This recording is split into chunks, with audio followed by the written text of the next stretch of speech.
Hallelujah. कितने लोग खुश हैं आज? क्यों खुश हो? क्यों खुश हो? विजय भाई, आपकी खुशी का एक कारण बता दो। हाँ, प्रभु जिंदा है इसलिए मैं खुश हूं। एक और हमें मौका दिया प्रभु के भवन में आने का। आमेन। हमारे भाइयों के साथ हम आराधना करने को एक और मौका मिला। बहुत सारी जगह हैं जहां पे अब आराधना नहीं कर पा रहे हैं, लेकिन प्रभु ने हमें एक और मौका दिया आराधना करने का। आमेन। मुझे बदल दिया। आमेन। एक साल के अंदर मैं जो था, आज जो मैं हूं, मुझे ही नहीं पता चल रहा है कि मैं ऐसा कैसे हो गया हूं। आमेन। चमत्कार हो गया है। आमेन। एकदम प्रभु ने कहा कि जो मुझ में है वो नई सृष्टि है, इसलिए प्रभु ने हमें नया सृष्टि बनाया। बहन लोगों को कुछ कारण नहीं है जी, प्रभु हमारे साथ है इसलिए मैं खुश हूं जी। वो मेरा पिता है इसलिए मैं खुश हूं। आमेन, आमेन, आमेन। धन्यवाद इस बात के लिए कि प्रभु ने हमें एक और मौका दिया। हम एक और समय हमें मिल रहा है जहां पे हम प्रभु के बारे में हम और जान सकेंगे। हम पिछले कुछ महीनों से परमेश्वर के अलग अलग नामों के बारे में सीख रहे हैं। हमने अलग अलग नाम सीखे। हमने अब तक कितने नाम सीख लिए? किसी को याद है कितने नाम सीख लिए? 4 नाम सीख लिए। हमने सीखा कि वो हमारी भरपूरी करता है इसलिए वो हमारा यहोवा ईरे है। वो हमें शिफा देता है, हमें चंगाई देता है इसलिए वो हमारा यहोवा राफा है।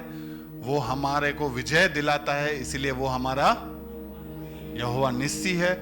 वो हमें शांति देता है इसलिए वो हमारा यहोवा शलोम है। हमने अब तक ये सब चीजें सीखी।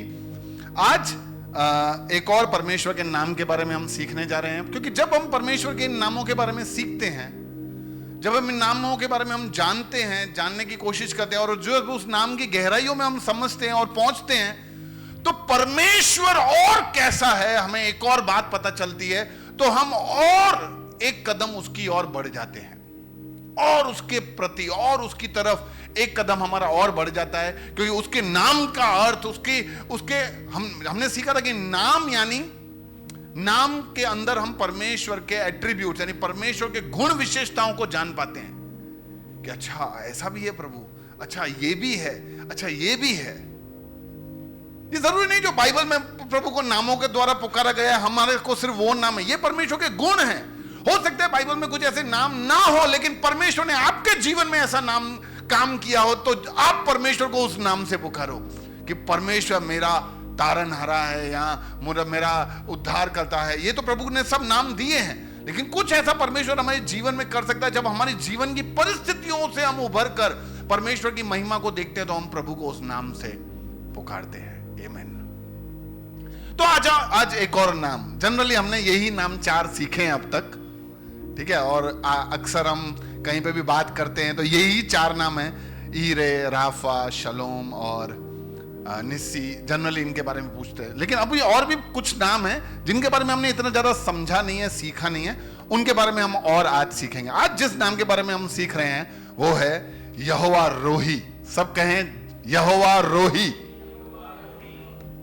यहोवा रोही, अद्भुत अद्भुत नाम है परमेश्वर का।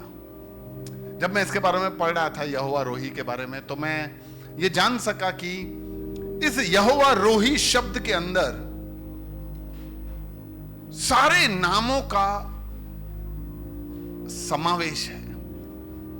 कितने को पता है यहोवा रोही क्या होता है? एनीबॉडी? कोई भी है ऐसा? ओके, मैं इस नाम का मतलब बताऊं उससे पहले मैं आपको इसका बैकग्राउंड समझाता हूं। ये क्या था, कहां से ये नाम आया, किसने बोला। देखो, आप सब बैकग्राउंड भी सीख रहे हैं ना, हर नाम को कहां बोला गया है, क्यों बोला गया है, क्यों यहोवा निस्सी कहा गया, क्यों मूसा ने उसको अब्राहम ने ईरे पुकारा और निस्सी पुकारा मूसा ने। हम सब नामों के पीछे बैकग्राउंड भी सीख रहे हैं। परमेश्वर ने एक राजा को चुना था जिसके लाइन से परमेश्वर ने कहा था कि मैं उसके वंशज से आऊंगा। वो राजा का क्या नाम था? राजा दाऊद। ठीक है, राजा दाऊद परमेश्वर उसके वंशजों में से ही आया। अब राजा दाऊद बहुत अच्छा राजा था, बहुत अच्छी तरह से कार्य करता था। उसका जो तीसरा बेटा था, उसके तीसरे बेटे का नाम था अबसलोम। ऐसा माना जाता है कि जब ये तीसरा बेटा ने इस बात का राह देखा कि उसकी बहन के साथ जब कुकर्म हुआ था, तो उसका जब बदला नहीं लिया गया, तो ये बेटा 2 साल तक इंतजार करता रहा और फिर अपने पिता के सामने ही बगावत करने के लिए आ गया। और इसने कुछ मंत्री तंत्रियों के साथ मिलकर योजनाएं बनाई और उसने ये तय किया कि मैं मेरे पिता के खिलाफ बगावत करूंगा और उसके ऊपर चढ़ाई करूंगा और उसका राज्य मैं अपने हाथ में ले लूंगा। और जब ये राजा दाऊद को ये सब जब कुछ पता चलता है, तो राजा दाऊद वहां से भाग जाता है। ऐसा कहा जाता है कि ऐसा नहीं है कि राजा दाऊद के पास सामर्थ्य नहीं था या सेना नहीं थी उसको हराने के लिए, लेकिन कुछ लोगों का यानी बाइबल स्कॉलर्स का मानना है कि राजा दाऊद के पास वो बुद्धि थी जब उसको पता है कि कब मुझे चले जाना है और कब खड़े रह के युद्ध करना है। तो जब ये राजा दाऊद चला गया और ये इसका बेटा उसके पीछे उसके ऊपर आक्रमण करने के लिए, उससे बदला लेने के लिए दौड़ रहा था, तो राजा दाऊद कभी गुफाओं में जाके छुप जाता था, कभी जंगलों में जाके चला जाता था। और वहां पे जब ऐसी सब परिस्थितियों के अंदर वहां पे था, तो राजा दाऊद परमेश्वर को यहोवा रोही करके पुकारता है। किसी को इस कहानी से समझ आया कि यहोवा रोही यानी वो क्या पुकारता होगा? कोई भी जी? संभालने वाला, ओके। वैसे रोही का अर्थ, एक अर्थ संभालने वाला भी है। राह निकालने वाला, ओके। चरवाहा, ओके।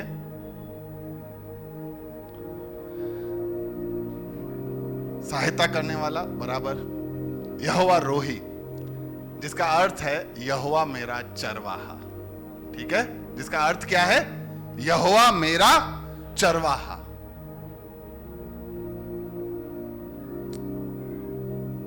बाइबल में एल रोही भी है। एल रोही अलग। एल का मतलब भी खुदा होता है, लेकिन यहोवा का मतलब और स्पेसिफिक तरीके से खुदा है। कभी इन दोनों के बीच में मतलब हम आगे सीखेंगे।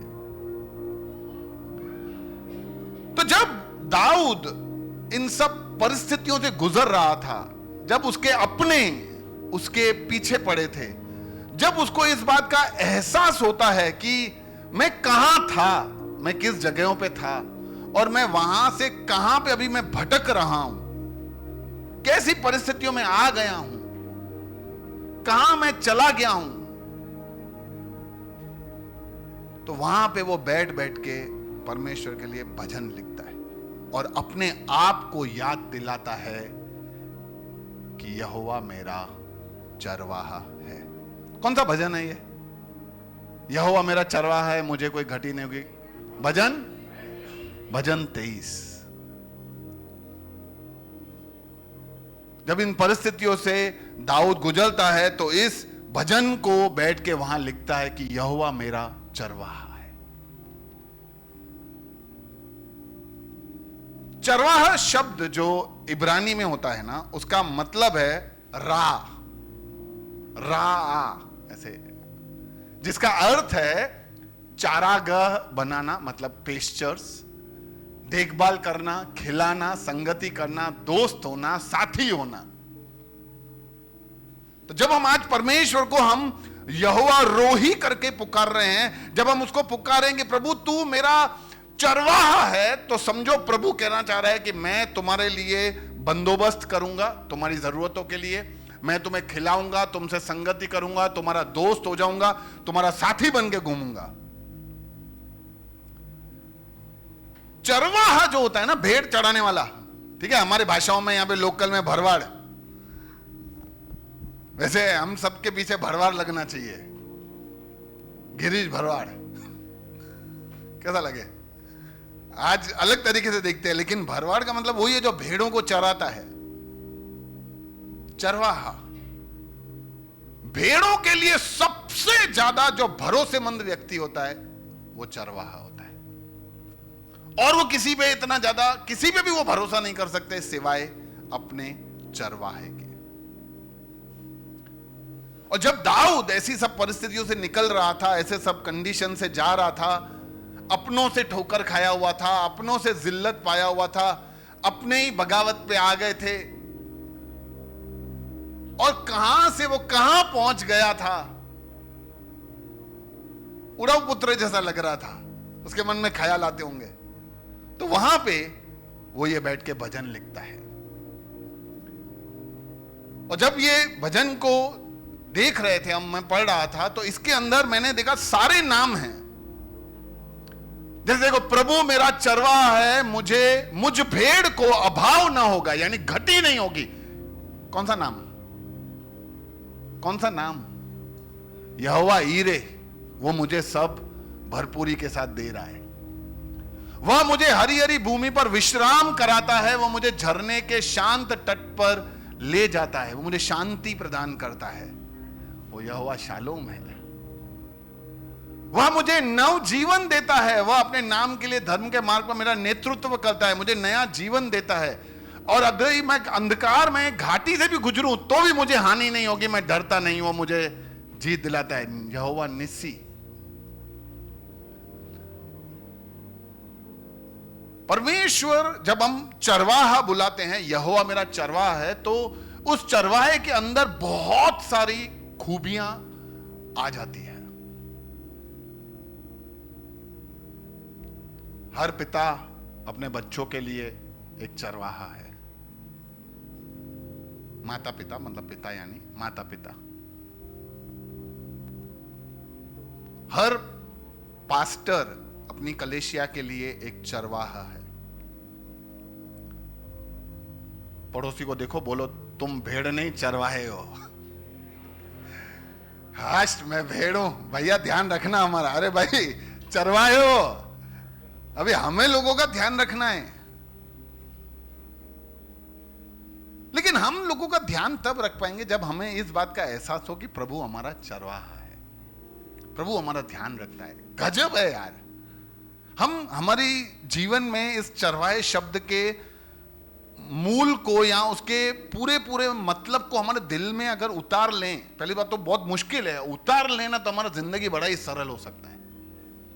हर विपरीत परिस्थिति में, हर कठिनाई में, हर तकलीफ में हम परमेश्वर के नाम को, यहोवा मेरा चरवाहा है, चरवाहा है यार, काहे का टेंशन मेरे को, हम अपनी जिंदगी को आगे लेके जा सकते हैं। हम बहुत बार ऐसा बोलते तो हैं कि प्रभु मेरा चरवाहा है, लेकिन प्रभु धीरे से पूछता है, तू मेरी भेड़ है क्या? तू भेड़ है? मैं भेड़ नहीं बनूंगा, लेकिन तू चरवाहा बना रहे। बोले यार, ये तो यार ऐसा मत कर प्लीज। मैं चरवाहा हूं, तुम मुझे मानते हो कि नहीं मानते हो, मैं तुम्हारा सबका चरवाहा हूं, लेकिन प्लीज तुम मेरी भेड़ बन जाओ ना यार। मैं बहुत कुछ देना चाहता हूं, लेकिन वो मेरी भेड़ों के लिए है, तुम बनोगे भेड़।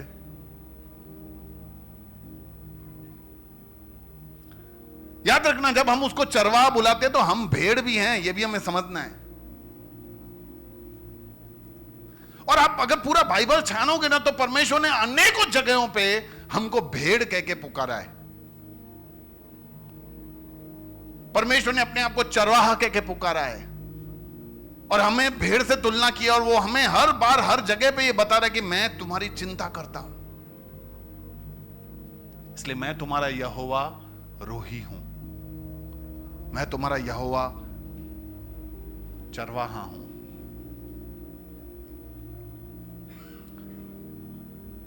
बहुत बार हम ये सोचते हैं कि मुझे परमेश्वर की जरूरत है क्योंकि वो मेरा चरवाहा है।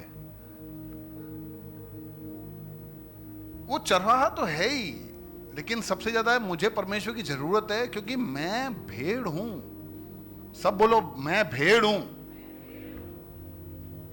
और इसीलिए मुझे चरवाहे की जरूरत है। मैं शेर हूं तो मुझे चरवाहे की जरूरत नहीं है। मैं हाथी हूं तो मुझे चरवाहे की जरूरत नहीं है। पर जब तक मैं ये बात पे आऊंगा नहीं ना कि मैं भेड़ हूं, इसीलिए मुझे अब चरवाहा तो चाहिए।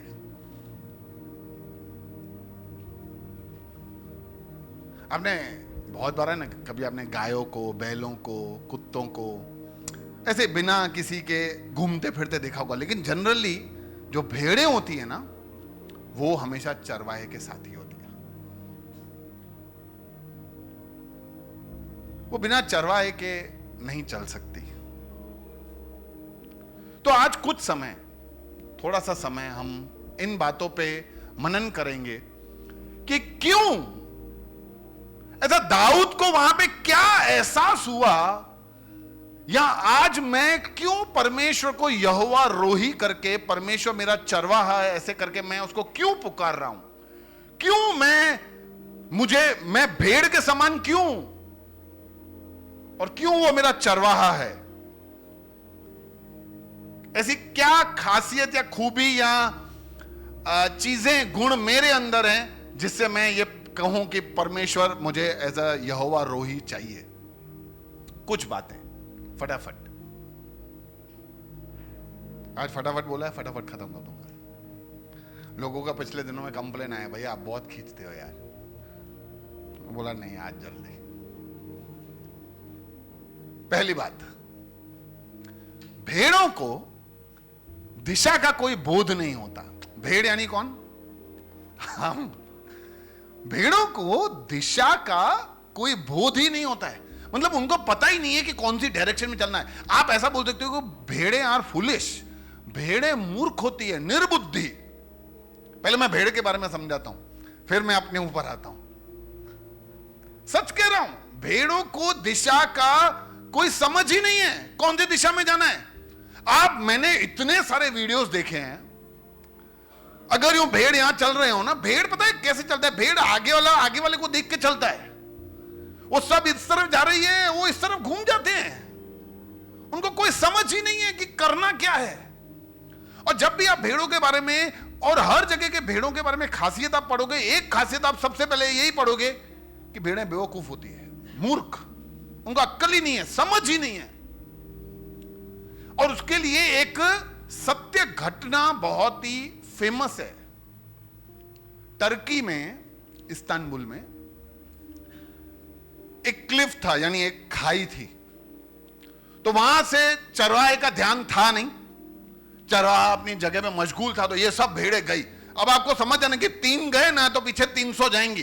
कुल 1500 भेड़ें थी और वो सब गए, और ये खाई था, उनको तो समझ आता नहीं है, धमाधम नीचे 1 2 3 4 सब नीचे गिरते गए। कितनी गिरी? सारी। लेकिन पहली 400 भेड़ें जो गिरी ना, वो मर गए। और जो 1100 उसके बाद गिरी ना, उनको ऐसा लगा कि हम कोई रुई के गद्दे पे जाके गिरे हैं, इसलिए वो बच गए। तो वो 400 जो मरे, ये उनके ऊपर गिरे, इसलिए ये बच गए। ये इनका समझ है। इनको पता ही नहीं चल रहा है कि हम क्या कर रहे हैं, वो किधर जा रहा है, हमें रुक के ध्यान दे, इधर उधर नहीं। इसलिए उनको कहा जाता है कि उनको कुछ समझ नहीं होता है, आइडिया नहीं आता है कि कौन से डायरेक्शन में जाना है, इसलिए चरवाहे उनको दिशा दिखाते रहते हैं। एक और इनके साथ एक स्टोरी है, जहां पे भेड़ यहां से आ रही थी, वहां पे एक रस्सी बांध दी गई। तो अब भेड़ें क्या करेगी? पहली भेड़ाई यूं कूदी, तो दूसरी भेड़ाई यूं कूदी, तीसरी भेड़ाई यूं कूदी, चौथी भेड़ाई यूं कूदी। अब चरवाहे ने रस्सी हटा दी, लेकिन अभी भी हर भेड़ वहां पहुंच के कूद ही रहा है। अरे भाई रस्सी कहां है? नहीं, वो आगे वालों ने कूदा है ना, तो हम भी कूदेंगे। ये भेड़ का लक्षण है, गुण है कि उनको कोई दिशा का बोध नहीं होता। They are without any sense, उनको कोई समझ नहीं होती। कोई भी उनको कहीं दूसरी दिशा में ले जाए, वो उस दिशा में चले जाएंगे। समझ नहीं है कि ये पानी से झरना है, इसके अंदर डूब के हम मर जाए। अरे चले, इधर जाना है ना, सब इधर जा रहे हैं, हम भी जाएंगे।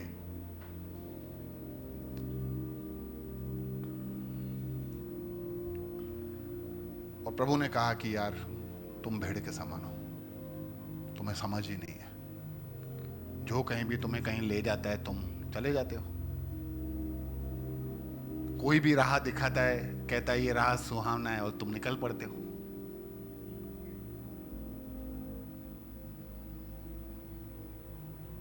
इजीली कुछ अट्रैक्शन दिखाते हैं हमें, हम तो चले जाते हैं उस तरीके पे। ये बराबर है, ये अच्छा है, ये सही है।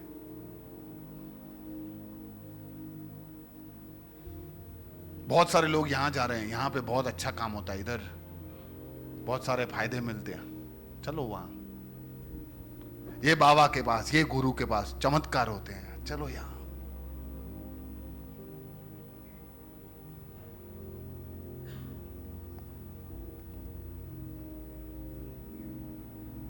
यहां बाबा के पास गए थे, उसके बाद तो उसके धंधे में तरक्की आ गई, चलो वहां।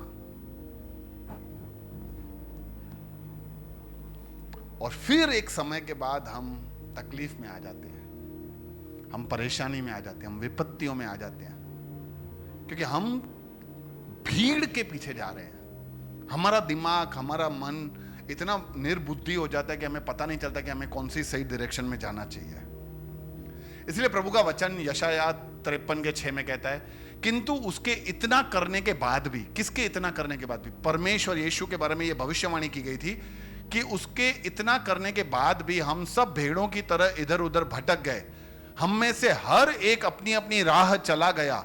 यहोवा द्वारा हमें हमारे अपराधों से मुक्त कर दिए जाने के बाद और हमारे अपराधों को अपने सेवक यानी यीशु से जोड़े देने पर भी हमने ऐसा किया। हमारा पाप, पूरा का पूरा पाप, हमारे लिए सब कुछ करके दिखाने वाले यीशु को हम त्याग कर, हाँ ठीक है यार किया, हम सब लोग अपनी अपनी राहों पे चल दिए। ईश्वर कौन है, ईश्वर किस तरीके का, कैसा ईश्वर होना चाहिए, हम इतना सीख रहे हैं, इतना बारीकी से हम नीचे वाले सेशन में हम सब सीख रहे हैं, जो भाई लोग बहन लोग आते हैं। ये सब इसीलिए एफर्ट लगाया जा रहा है ताकि हम सीखें कि कौन सच्चा मेरा चरवाहा है। और इस बात का हमें एहसास होना चाहिए हम सबको कि हम भेड़ के समान है, हमारे पास बुद्धि है ही नहीं। आज भी मैं ऐसा मानता हूं कि मेरे पास बुद्धि नहीं है। बोलो, अगर मेरे पास चरवाहा नहीं है तो मैं भटकूंगा। मैं घमंड नहीं कर सकता मेरे में भी बुद्धि आ गई है, चरवाहा तो रहे, अभी तो मैं बुद्धिमान हो गया हूं, अब मैं सही राह चलूंगा। नहीं चल सकता, मैं भटक ही जाऊंगा, क्योंकि मेरे में बुद्धि का अभाव है। इसलिए मुझे एक चरवाहे की जरूरत है। इसलिए दाऊद भी वहां सोचता होगा कि यार प्रभु ये क्या जिंदगी चल रहा है मेरा, पर ठीक है, जो भी है मुझे पता है यहोवा मेरा चरवाहा है, मुझे कोई घटी नहीं होगी।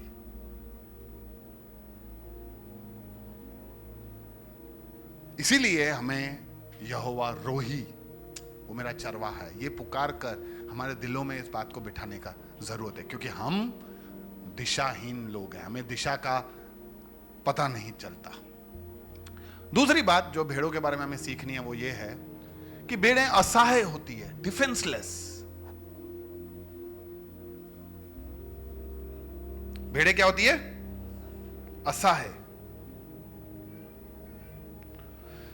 भेड़ें अपने आप को बचा नहीं सकती। कभी देखा भेड़ों का मुंह देखा है? अंदर इतने नोकीले दांत, फाड़ खाएं, ऐसा होता ही नहीं है। भेड़ों के ऐसे दांत ही नहीं है। कभी आपने सुना ही नहीं होगा कि भेड़ों ने काटा। भेड़ों को ही काटा है। भेड़ों के सींग भी नहीं होते, नॉर्मल भेड़ों के। कुछ अफगानी भेड़ें होंगी, उनका पता नहीं, लेकिन जनरली भेड़ों के सींग नहीं होते। होते भी होंगे तो बेचारे मारते नहीं है, अब पता ही नहीं करने का क्या है। तो जब भी उनके यहां खतरा आता है तो वो लड़ें कैसे? कैसे लड़ेंगे? शेर आया, भेड़िया आया, तो कैसे लड़ते होंगे ये लोग? अरे नहीं लड़ते हैं, भागते हैं, बचाओ बचाओ बचाओ करके। वो डिफेंसलेस है, वो अपनी सहायता नहीं कर सकते, वो असहाय हैं। हाथी होता है तो धमाधम लड़ता है, शेर होता है तो लड़ता है। ये बेचारे असहाय हैं, ये अपनी सुरक्षा नहीं कर सकते। और इसीलिए परमेश्वर कहता है कि तुम लोग जो भेड़ों के समान हो, तुम असहाय हो। हमें यह बात को समझना जरूरी है कि मैं असहाय हूं, मैं नहीं कर सकता मेरी सहायता अपने आप। जब भी परेशानियां आती है, विपत्तियां आती है, हम क्या हमारी सहायता खुद नहीं कर सकते? हम डिप्रेशन में चले जाते हैं। कभी शैतान हमला करता है, कभी हमारा शरीर हमला करता है, कभी शरीर की आंखों की अभिलाषाएं हमला करती है, कभी पाप हमला करता है, कभी ये संसार हमला करता है। सब हमला करते तो हम क्या करें? अपने आप को बचाने के लिए हम सुरक्षित नहीं है, हमारी बुद्धि से, हमारे ज्ञान से। बहुत बार हम सोचते हैं कि मैं मेरी तकनीक अपनाऊंगा, मेरे मेथड्स लगाऊंगा, मैं इस तरीके से काम करूंगा, उस तरीके से काम करूंगा। मैं ऐसा कहता हूं कि ऐसा सब है ही नहीं। कुछ भी कर लो, हम इन सब चीजों से बच ही नहीं सकते। भैया मैं प्रार्थना करूंगा, मैं वचन पढ़ूंगा, मैं उससे भी नहीं बच सकते अगर उसमें प्रभु शामिल नहीं है तो। प्रभु बचा बचा बचा बचा, अरे नहीं बचाएगा भाई, कैसे? जानता है प्रभु को तू? वो प्रेरितों के कार्य में है ना, एक आदमी किसी के अंदर दुष्ट आत्मा थी, उसको बोला मैं तुझे हुक्म देता हूं, जो पौलुस का परमेश्वर है उसके नाम से निकल जा। अरे आत्मा बोलती है पौलुस को तो मैं जानती हूं, उसके परमेश्वर को भी मैं जानती हूं, तू कौन है? हमें अगर इस बात का एहसास नहीं है, आभास नहीं है कि ईश्वर कौन है, चरवाहा कौन है, मेरा चरवाहा क्या करता है मेरे लिए, हम हमेशा असहाय रहेंगे। शैतान को हम कभी भी तुच्छ या हल्के में तो ना ही लें तो अच्छा, क्योंकि वो उसका एक ही मकसद है कि वो कैसे हमको फाड़ खाए, किस तरीके से मैं इसका जिंदगी बर्बाद करूं। अभी भी उसके दूत लोग घूमते ही होंगे इधर, ये तू बाहर आ, बाहर, खाली हॉल के बाहर तो तैयार करके रखा है मैंने सब स्कीम। लेकिन हमें इस बात कर रहे तू कुछ भी कर, ठीक है तेरे में ताकत होगा, लेकिन मेरे पास प्रभु है। मैं प्रार्थना करता हूं, ना ना ना, मैं वचन पढ़ता, ना ना, मैं प्रचार करता, नहीं नहीं नहीं, मेरे पास प्रभु है, मेरे पास चरवाहा है, और वो मेरा चरवाहा मुझे ऐसे किसी के हाथ में जाने नहीं देगा। मैं जब ये चरवाहों के वीडियोस देख रहा था ना, मैंने एक दो वीडियो तो ऐसे देखे कि भेड़िए वेड़िए आके ना इनको पकड़े ना तो चरवाहा कूद पड़ता है अंदर। अरे भेड़िया हो या शेर हो, तेल लेने जाए, ऐसा नहीं वो भाग जाता कि इसको छोड़ के मेरे को ना पकड़ ले, भेड़ के लिए वो कूद पड़ता है। और इसलिए परमेश्वर जब हम लोगों को देखता है वो कहता है कि यार कितने असहाय लोग हैं, कितने भटक जाते हैं। इसलिए प्रभु यीशु जब जब जब भी वो भीड़ को देखता था ना, मत्ती 9:38 में लिखा हुआ है, यीशु जब किसी भीड़ को देखता था तो उनके प्रति करुणा से भर जाता था, दया से भर जाता था। हाय, क्योंकि वे लोग वैसे ही सताए हुए और असहाय थे जैसे वे भेड़ें होती है जिनका कोई चरवाहा नहीं होता। बिना चरवाहे के भेड़ों के समान हम थे। राजा दाऊद भी ऐसे असहाय घूम रहा था, खुद के ही परिवार वाले पीछे पड़े हैं, बैठ बैठ के लिख रहा है यहोवा मेरा चरवाहा,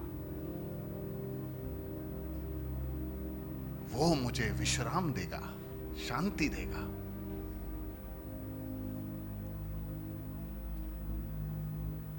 आपको एक बात बताऊं, हर व्यक्ति जिसके पास भी हम मदद के लिए जाते हैं ना, वो हमें लूटता ही है सिवाय ईश्वर के। कहीं पे भी चले जाओ, किसी भी बाबा पीर फकीर, उनका खुद का ही मकसद है सिवाय ईश्वर के।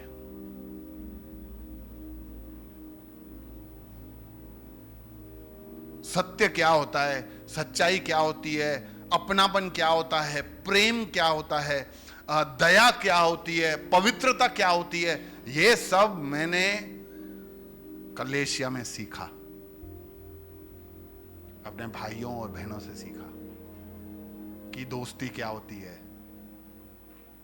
अपनापन क्या होता है। हमारे सगे वाले मरे तो हम रोए नहीं, लेकिन आज हमारे भाई बहन को कुछ तकलीफ होता है तो हमारे आंसू गिरते हैं,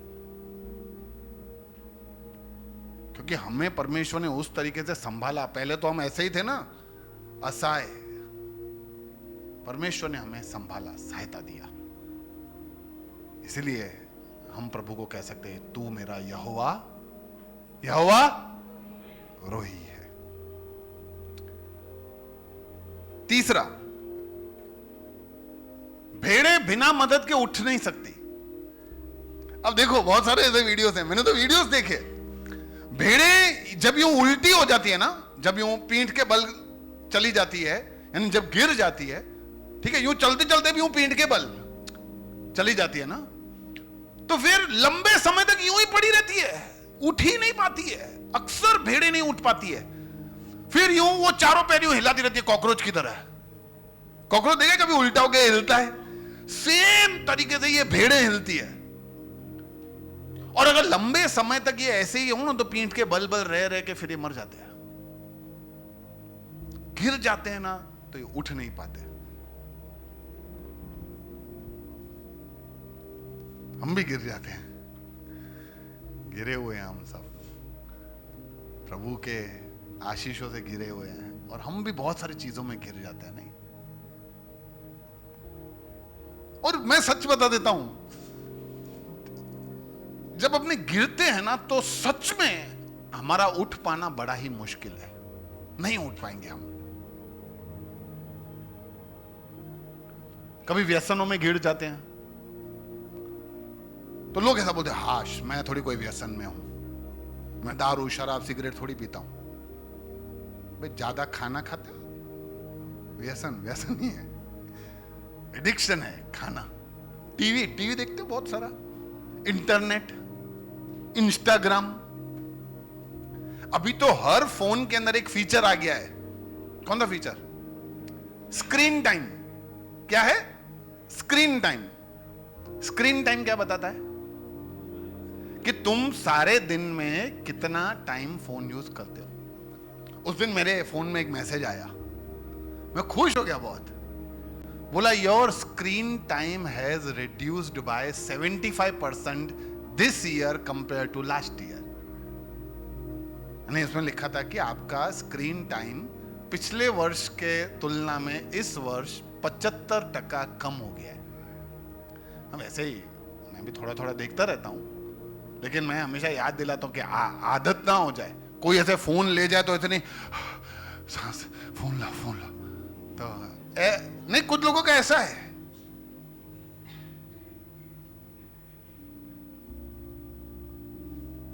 कुछ बच्चे सुबह उठते नहीं है ना, तो मम्मी पापा बोलते हैं, मैं तेरा फोन लेके जा रहा हूं, उठ रहा हूं, रखो इधर रखो फोन।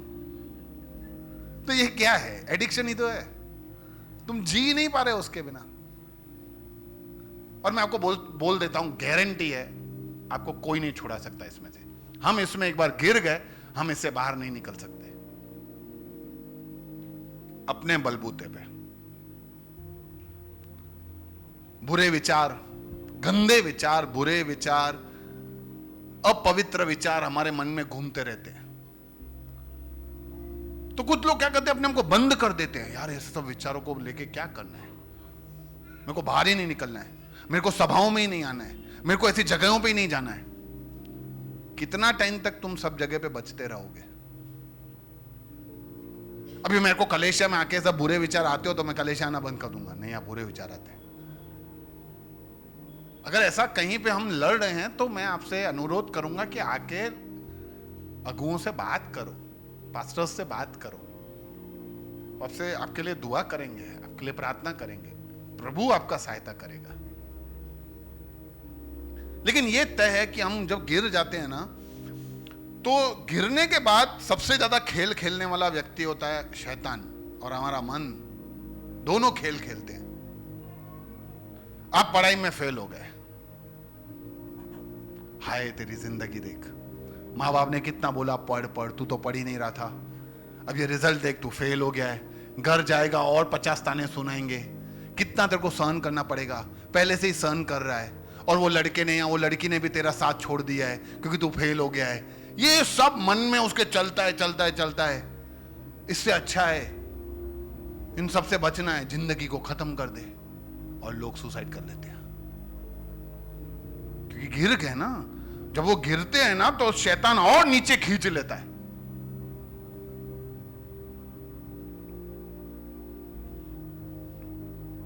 कभी कभी हम लेजीनेस का शिकार हो जाते हैं, आलस में गिर जाते हैं। इतना आलस, और लोगों को इस बात का एहसास ही नहीं कि मेरे अंदर आलस है।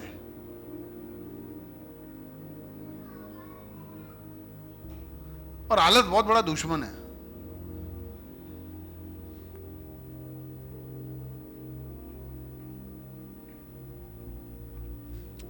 एक्सटर्नल अफेयर्स, रिश्ते, दूसरे रिश्ते, हिंदी में शुद्ध भाषा में कहूं तो नाजायज रिश्ते, प्री यानी विवाह से पहले अलग अलग रिश्ते। आज के जमाने में ये गर्लफ्रेंड बॉयफ्रेंड नहीं है तेरे पास, एकदम भाई, एकदम गांव वाला व्यक्ति है यार। ये तो क्या भर, कौन से गांव में आया है? रामपुर, सीतापुर, क्या है ये?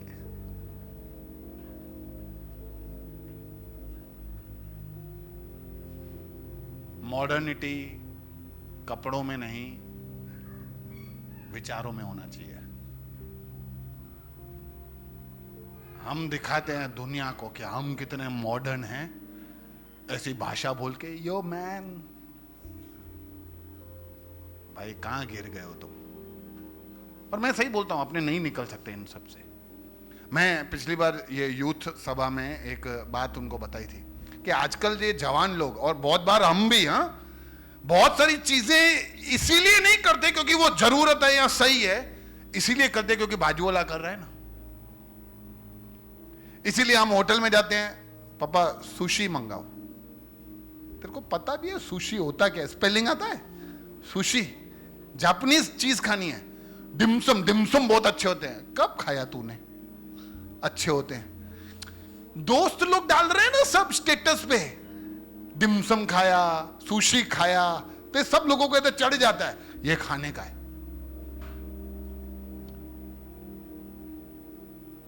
बहुत बेकार होता है, मैंने खा के देखा।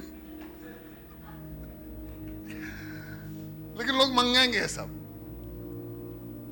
फिर होशियारी मार के वो दो स्टिक से यूं उठाएंगे और यहां तक आके भी नीचे गिराएंगे। एक तो ऐसे ही गया, फिर दूसरे में हाथ से लेंगे। अरे जो चीज तुम्हें दिखाने के लिए हम खाना क्यों मंगाते हैं? सच बताओ, हमने आज कोई डिश मंगाया मस्त, क्यों मंगाते हैं? खाने के लिए ना। आज के जवान लोग पहली चीज क्या करते हैं? फोटा। रुको, अरे भूख लगा, ना रुको, खचक खचक।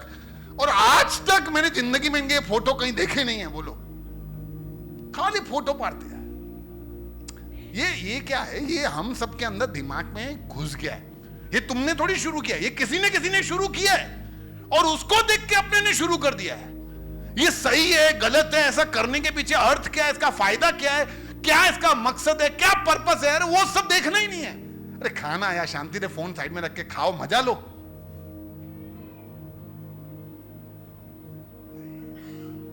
फोटो ऐसा नहीं, ये डिशें अंदर से चिल्लाती हो, खींच मेरी फोटो। लेकिन यार हम गिर जाते हैं, वी फॉल। आत्मिक रीति से गिर जाते हैं यार। किसी का पैसा बाकी होता है, बोलते हैं हफ्ते में दे देंगे, फिर होते हैं इसको याद नहीं, जाने देना बाद में। भाई किसी का बाकी हो, मेहरबानी करके दे देना।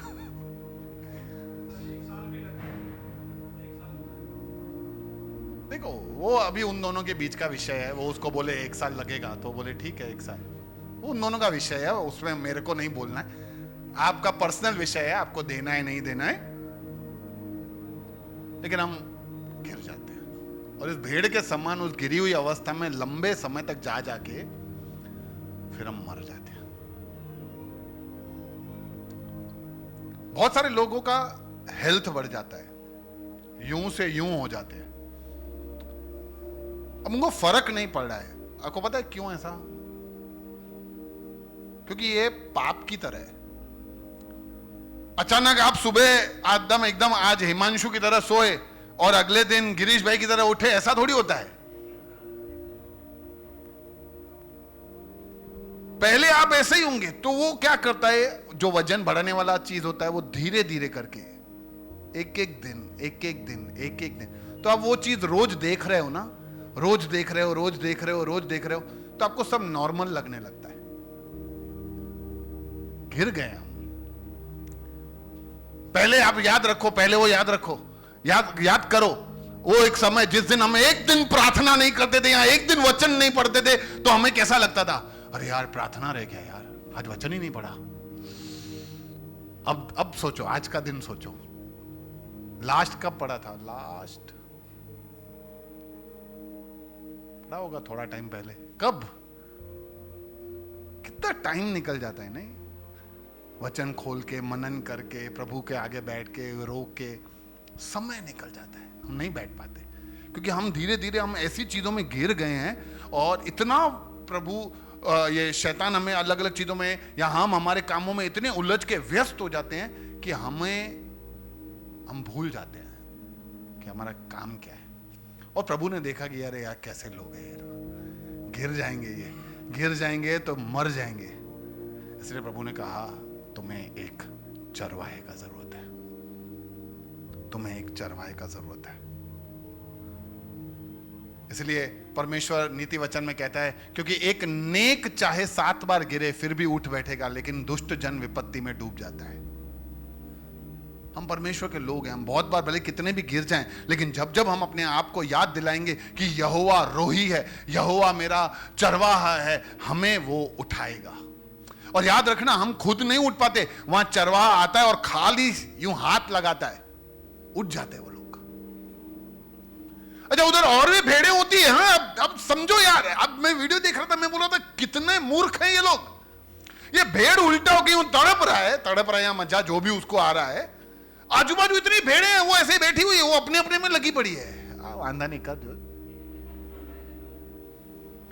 यानी किसी भेड़ को इतनी समझ ही नहीं है मैं जाके उसको उठाऊं, वो चरवाहा ही कर सकता है।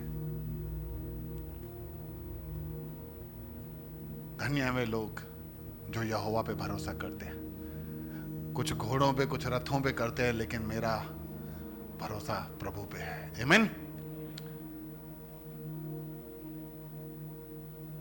तो हम बिना मदद के उठ नहीं सकते। बिना मदद यानी हमें परमेश्वर की मदद चाहिए, फिर वो मदद परमेश्वर खुद करे, किसी भाई की तरफ, बहन की तरफ, कलेशिया की तरफ, कैसे भी वो प्रभु हमारी मदद करता है। अगली बात, भेड़ें बोझ नहीं उठा सकती। देखा कभी भेड़ों को यूं लादते हुए कुछ लेके जा रहे हैं? नहीं, वो बोझ नहीं उठा सकते। मैं ये बात पढ़ा ना, मैं बोला प्रभु को कितना सब कुछ पता है यार, कि भेड़ें बोझ उठाने के लिए बनाई नहीं गई है। और हम खाली बोझ लेके चलते हैं, सिर्फ बोझ। एक बोझ कम होता है तो बोलते हैं इतना कम, लाओ एक और। बच्चों का बोझ, परिवार का बोझ, कलेशिया का बोझ, शादी का बोझ, पवित्रता को चलने का बोझ, सब बोझा उठा उठा के बहुत कठिन है। पर प्रभु भैया, ये जिंदगी प्रभु में आया हूं ना, तब से जिंदगी बहुत कठिन हो गई है। अरे भाई, तुम भेड़ हो, गधे थोड़ी हो, घोड़े थोड़ी हो। वो लोग बोझा उठाते हैं, हम भी वैसे बोझा उठा उठा कर चलते हैं इतना सारा। हम भी कभी कभी, मैं भी गधा बन जाता हूं, इतना बोझ उठा के चलता हूं। फिर प्रभु बोलता है, ए भेड़, गधा बनने का कोशिश मत कर, मत उठा बोझ, मैं हूं ना। काय को उठा के चलता है। और सच में यार, बहुत कोशिश करता हूं कि मैं नहीं करूं, फिर भी ऐसा लगता है कि मैं करूंगा नहीं, बोझ उठाऊंगा नहीं ना, तब तक ऐसे शांति नहीं आती, फीलिंग ही नहीं आता है यार। पर प्रभु कहते हैं, तू आज उठा, अपने आप को परेशानी में डाल, अपने आप को पीड़ा में डाल, लेकिन 1 साल के बाद तू मेरे पास आएगा, प्रभु ये बोझ ले लो, मेरे को नहीं चाहिए। अरे मैं 1 साल से वही तो तेरे को सिखाने की कोशिश कर रहा हूं, काय को उठा के चल रहा है तू इतना सब कुछ।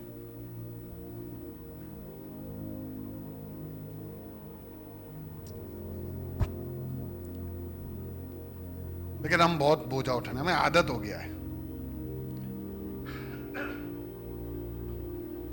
बच्चों का भैया कैसे एजुकेशन कैसे होगा? अरे कैसे होगा मतलब क्या?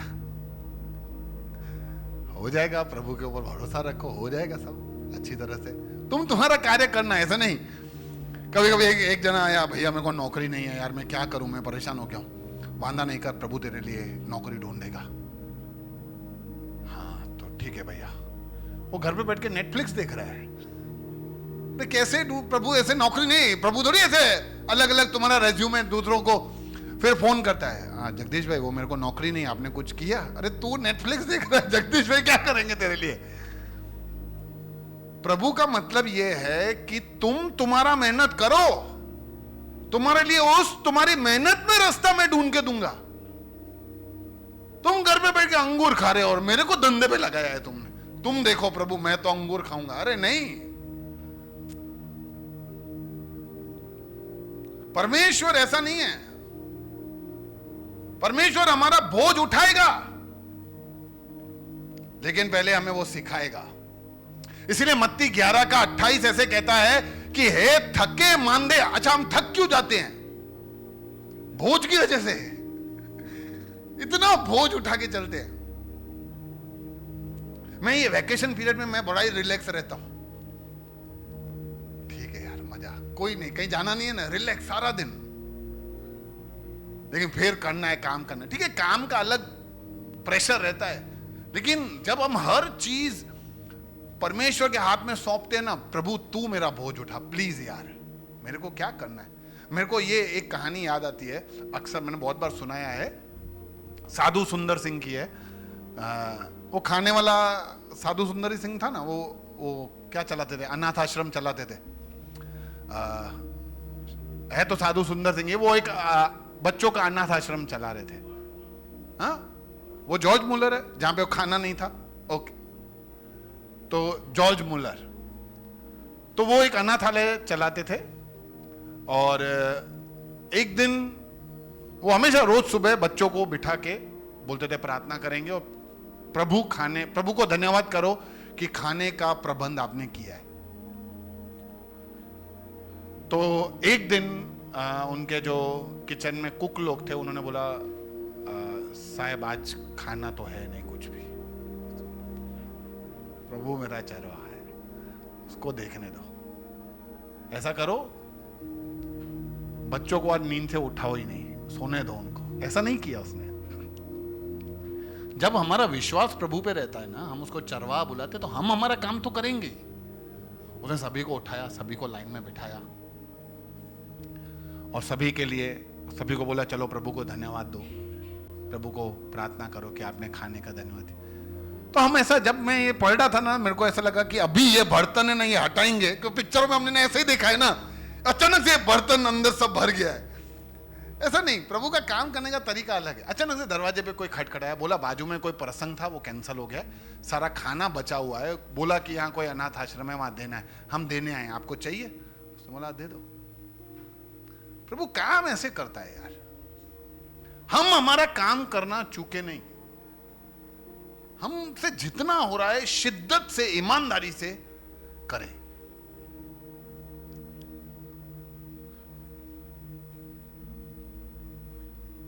बहुत बार शायद हमें कहीं पे अगर हमें अधिकार मिला हुआ है तो हमें पसंद नहीं आता है कि ये लोग ढंग से काम करें, उसका टेंशन लेके, प्रेशर लेके, बच्चों की एजुकेशन का, बच्चों के भविष्य का। अरे क्यों इतना टेंशन लेके दिमाग पे लेके घूम रहे हो? अब से ऐसा सब यूं इतना भार लेके घूमो ना, तो पूछने का मैं गधा हूं कि मैं भेड़ हूं। इतना सब नहीं लेके चलना है यार।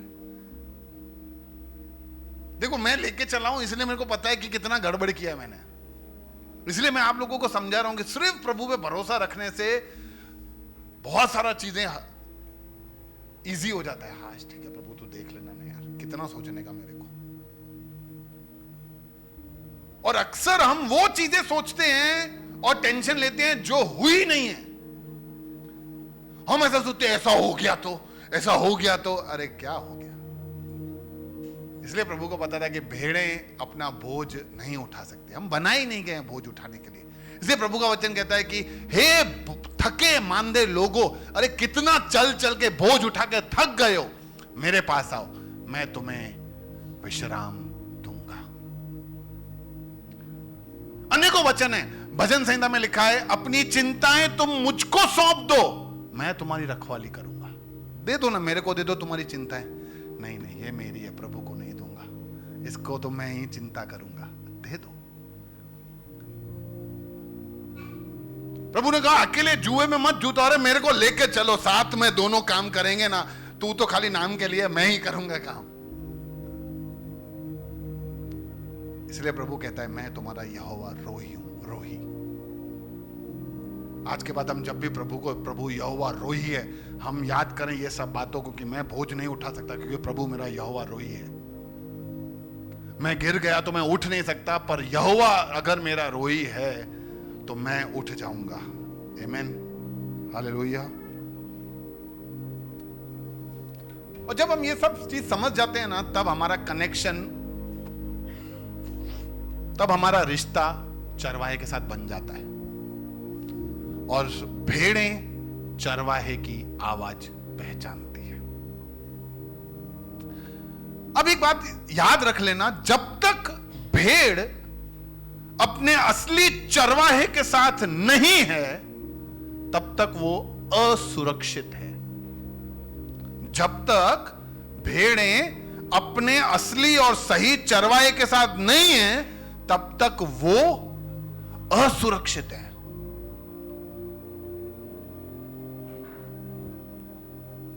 और भेड़ों को एक विशेष ऐसा समझ है, मैं ऐसा सोच सकता हूं, वो इतने इमोशनल होते हैं कि वो चरवाहे की आवाज को पहचान लेते हैं। वो वीडियो आपने देखा है ना बहुत बार, अलग अलग लोग पुकारते हैं लेकिन वो आते नहीं है, लेकिन चरवाहा पुकारता है, वो तुरंत भाग के, उसके कान, हाँ ये चरवाहे का आवाज है।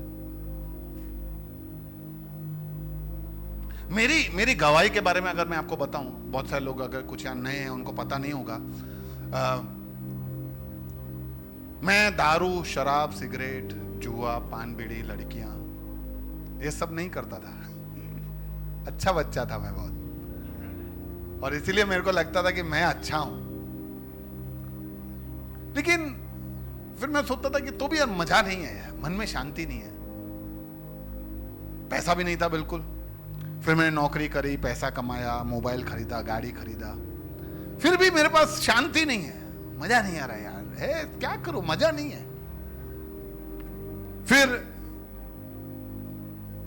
जहां पूजा करने के लिए जाना होता है उन जगहों पे भी गया, दान किए, गुप्त दान किए, सब किया, तो भी मजा नहीं है। और फिर एक दिन सच्चे चरवाहे का आवाज सुना, और जिस दिन उस आवाज को सुन के उसके पीछे गया ना, उस दिन के बाद आज तक सिर्फ शांति ही है।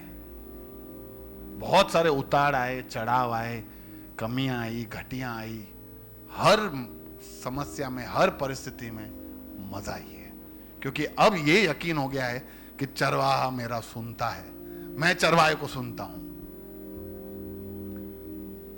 तो हम सब भी परमेश्वर की भेड़े हैं। हम अगर आज तक अगर हम परमेश्वर को सुन नहीं पाए हैं ना अभी तक, तो हम असुरक्षित हैं। इसलिए सुनना जरूरी है। हम बहुत सारा बोलते हैं, बहुत सारा बोलते हैं,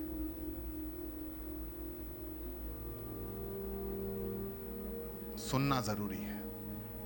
प्रभु को आज कहना, प्रभु मेरे ये कानों को तू आशीष कर कि मैं तेरे को सुन सकूं। जैसे भेड़ होता ही ऐसा है कि वो अपने चरवाहे को सुन लेता है। प्रभु तू मेरा चरवाहा है, मुझे तेरे को सुनना है राजा, प्लीज। मेरे घर में, मेरे परिवार में तूने आशीष किया है, अच्छा है, मेरे कानों को तू आशीष कर, मेरे को सुनने का है तेरे को। ये भैया लोग इधर आके बहुत सारा बोलते हैं कि हमने सुना, हमने सुना, हमने सुना। ये प्रभु मेरे को ऐसा फीलिंग चाहिए, प्लीज यार, प्लीज मेरे को सुनने का है। ऐसा प्रार्थना करो ना यार, रो ना प्रभु के आगे, प्रभु मेरे को सुनने का है तेरे को, and give me that confidence. वो मुझे विश्वास भी दे कि मैं जब तुझे सुन लूं तो मुझे ये एहसास हो जाए कि यार मैंने प्रभु को सुना है, यार गजब है।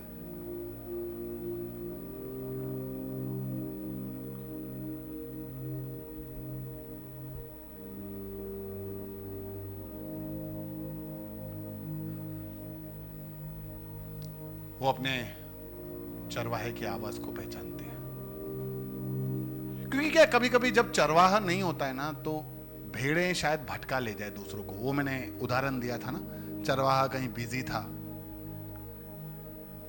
तो वो भेड़े सब नीचे जाके, थोड़ी भेड़े यहां से चली तो बाकी सब उसके पीछे चलना शुरू कर देते हैं। ये चरवाहे को इतना अलर्ट रहना पड़ता है। तो हमारा चरवाहा जो खुदा है वो तो हमारे प्रति 24 घंटे अलर्ट है कि मैं इसको ऐसी परिस्थिति में जाने नहीं दूंगा। पर लेकिन जब प्रभु आज हमें चरवाहा का पदवी दे रहा है और कह रहा है कि भरत, सुमित, हरेश, तुम चरवाहे हो, तो क्या आज हम उस अलर्टनेस को क्या बोलेंगे, हम उस चौकन्ने से हम अपने आप को रखेंगे कि कोई भेड़ भटकने ना पाए, कोई भेड़ गलत रास्ते पे जाए तो मैं उसको संभालूं, मैं उसको कहूं कि नहीं, ऐसा नहीं है।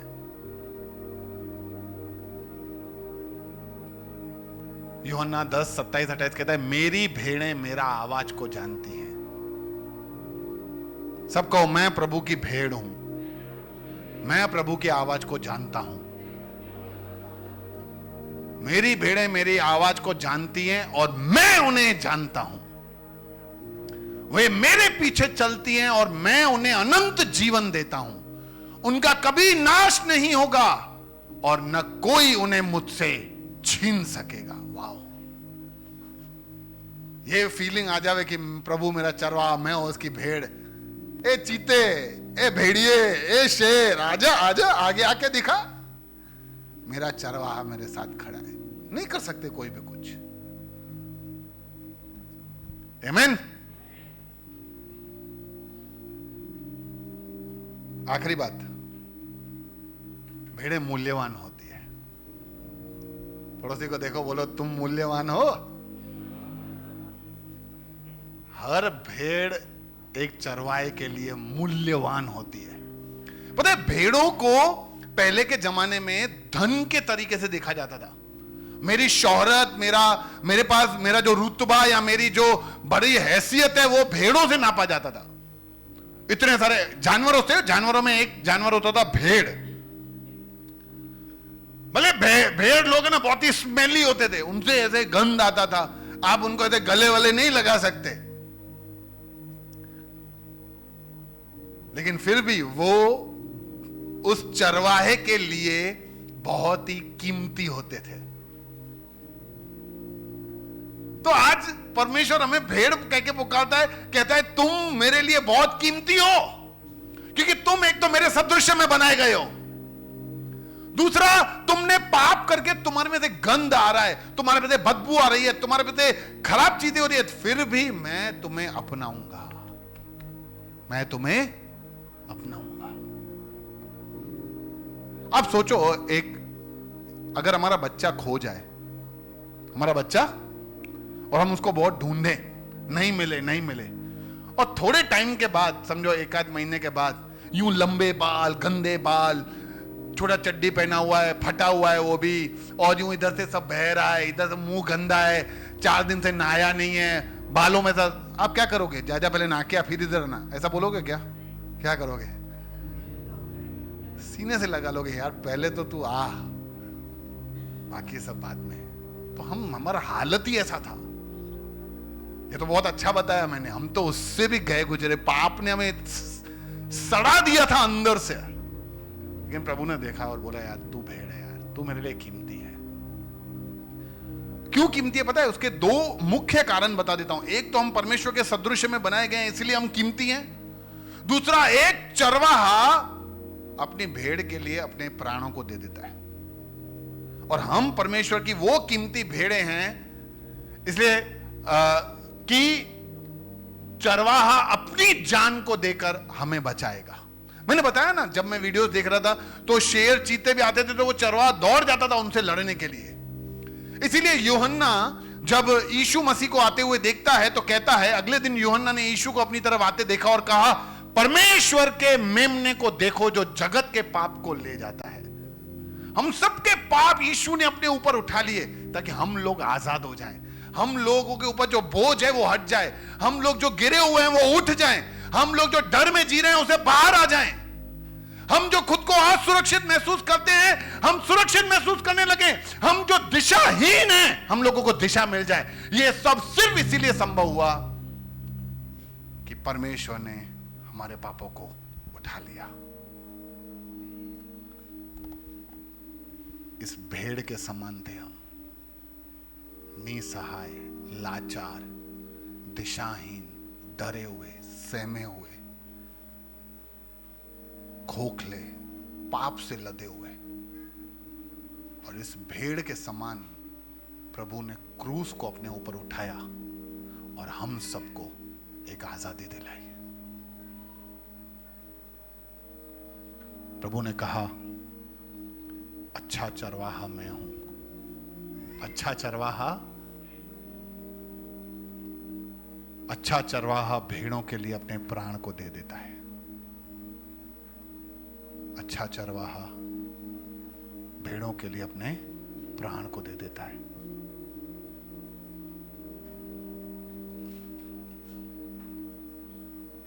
हम सब भेड़ों के समान खोए हुए थे, टूटे हुए, डूबे हुए, हालत खराब। आज भी हम बहुत सारे ऐसी परिस्थितियों में, कितने लोग ऐसी परिस्थितियों में से जा रहे हैं जो भेड़ के हालतों को दिखाता है।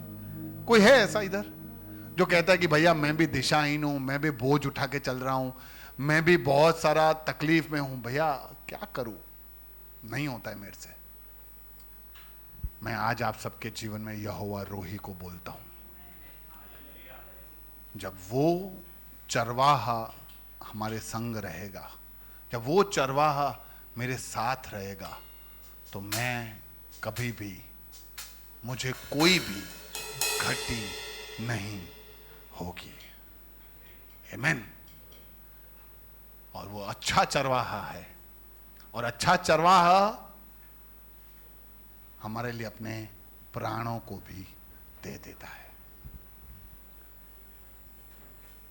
इसलिए एजेकिएल में लिखा हुआ है कि परमेश्वर ने कहा, देखो, मैंने वचन नहीं लिखा है, कोई एक जना खोल लेना जल्दी से, आखिरी एक वचन,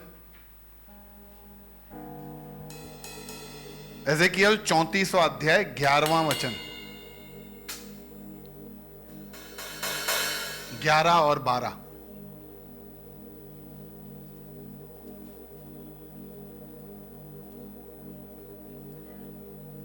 चौंतीस 11 12। क्योंकि परमेश्वर यूं कहता है,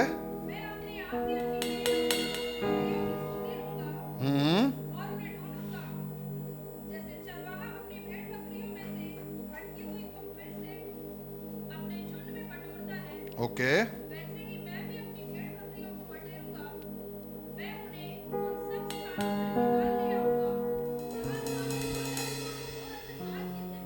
तितर बितर हो गई।